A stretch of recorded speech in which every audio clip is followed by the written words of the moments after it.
حسین کربلا میں کیوں گئے؟ میں انہیں کہتا ہوں امام حسین حضور کی گود کے پالے ہوئے تھے، کمزور ایمان والے نہیں تھے کہ دل میں ہی کڑتے رہتے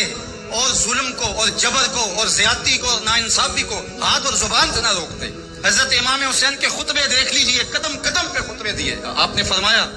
میں سیر سپاٹے کے لیے نہیں جا رہا اور نہ ہی میں تخت و تاج حاصل کر لوں گا، میں اپنے دادا کی امت کی اصلاح کے لیے جا رہا ہوں۔ جب شریعت کا مذاق اڑایا جا رہا ہے، شریعت کی شکل بدلی جا رہی ہے، خلافت کا رشتہ قرآن سے ٹوٹ گیا ہے، یزید اس سارے نظم کو بدل رہا ہے، تو کیا نبی کا نواسا جس کو حضور نے گود میں پالا ہو وہ خاموش ہو کے بیٹھ جائے؟ کہا حسین ایسا نہیں ہونے دے گا اور اس کی جو بھی قیمت ادا کرنا پڑی حسین وہ قیمت ادا کرے گا۔ اگر حضرت امام حسین رضی اللہ تعالیٰ عنہ اس وقت کربلا کے تپتے ہوئے ریگزار میں اپنی قربانی پیش کر کے جبر کا راستہ نہ روکتے، اسلام کی یہ شکل جو آپ کو دکھائی دے رہی ہے یہ موجود